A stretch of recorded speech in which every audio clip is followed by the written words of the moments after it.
Hi, welcome to another episode. In this one, we're going to talk about one of my favorite manga series ever. One that inspired me to start learning how to draw, and that is Fullmetal Alchemist. Hi, I'm here. In case you haven't seen my previous videos, I go through old anime and manga series that inspired me in some way or another, and today we're going to look at the amazing world of Alchemist. Alright, let's jump right into it.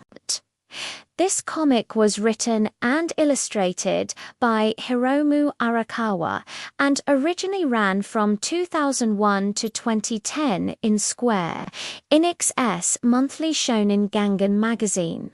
It has 108 chapters collected into 27 volumes. There is also a side story collection with 3 volumes. An anime adaptation by Bones aired between 2003 and 2004.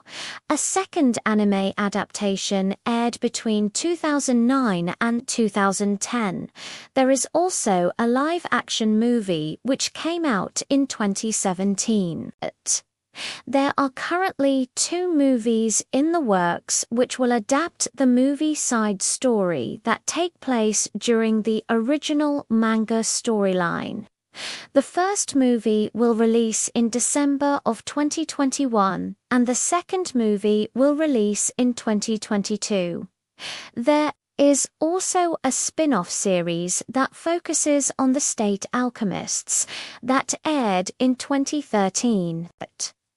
There is also an original video animation that takes place between the original series and the side story. And lastly, there is a full-color art book. So yeah, a lot of stuff. But if you've never seen or read any of it, I would highly recommend starting with the manga, because the anime adaptations don't follow the manga very well. Now, back to the comic itself.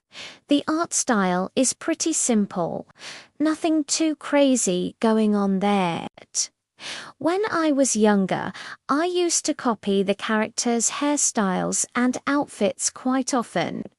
Now, looking back, I can see why my drawings didn't turn out so good. But when you're young, you do what you can. In the earlier chapters, the art looks like your typical shonen manga, but it does improve as the series goes on. The characters have distinct facial features, though there are a few characters that have very similar appearances.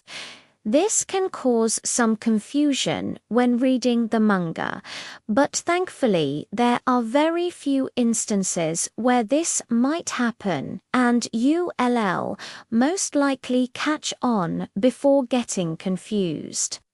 The plot is very well thought out and is very fun to read. There are no filler arcs, and every chapter keeps you wanting more. The story follows 2 alchemist brothers, Edward and Alphonse Elric. They live in a world where alchemy is a science that uses a specific set of laws that allow the user to transmute matter. After their mother's death, they attempt to use alchemy to bring her back. The forbidden practice of human transmutation, but they fail, and Ed loses an arm and a leg, and Al loses his entire body.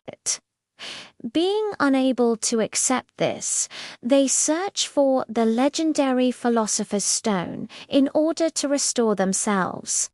Along their journey, they meet many interesting characters and learn about the world they live in, facing many obstacles along the way. The world these characters inhabit is known as Amstros, which is a fictional country that is divided up into sections based on the different military ranks. Each section has its own unique culture and way of life. The story mainly takes place in the central city where the headquarters for the military is located. Central City is a very busy metropolis that's filled with people from all over Amstress. As the series progresses, the plot thickens and you learn about each of the main characters and their pasts. The world that these characters live in is actually very believable. It's not like other fantasy worlds where magic is just used left and right.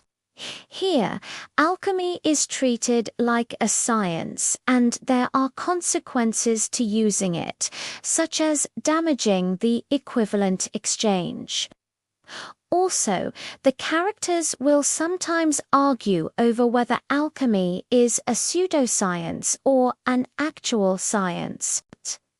The characters in this world are very well developed and feel very real. You get to know them on a personal level and care about what happens to them. I would say that this series is character-driven, but the plot is so strong that it feels like it could be plot-driven instead. That's how good it is. My favorite character is Riza Hawkeye. She is a major character in the series and is an excellent example of a well-developed female character. She doesn't rely on her looks to get where she wants to go, but instead uses her intellect and skills as a soldier. Even though she may come off as cold at first, she is very caring towards her friends and loved ones. Other characters include Maze Hughes, who is easily one of the most lovable characters in the series. He is always smiling and is very energetic. Roy Mustang, who is one of the main characters and is a very capable and intelligent man, who is able to keep his cool even in the worst of situations. King Bradley, who is the main antagonist of the series and is a very mysterious and powerful man, who is able to manipulate people into doing what he wants. And lastly, Scar, who is one of the main antagonists and is a very tragic character who seeks revenge against the state alchemist. Each of these characters play a big part in the story, and they all work together to make the series so great. The dialogue in this series is very natural and easy to understand, which makes it a great series to read if you're not a native Japanese speaker like me. The way the characters speak to each other is very realistic and makes them feel like real people. The story moves at a steady pace and keeps you interested throughout the entire series. There are moments of comedy relief, but overall the tone of the story is very serious and dark. The themes explored in the series are very mature and deal with heavy topics such as war, genocide, racism, and homophobia. These topics are handled very well and make the story even more engaging. Despite dealing with these mature themes, there are still plenty of moments that will make you laugh. The characters are very well developed and their interactions with each other are very funny. There is a great balance between the serious and comedic moments in the story, making it a very enjoyable read. Overall, I would rate this series a 10 out of 10. It is definitely one of my favorite manga series of all time. If you haven't already, I highly recommend checking it out. Anyways, that's all I have to say for now. If you enjoyed this video, please leave a like. Thank you. Bye.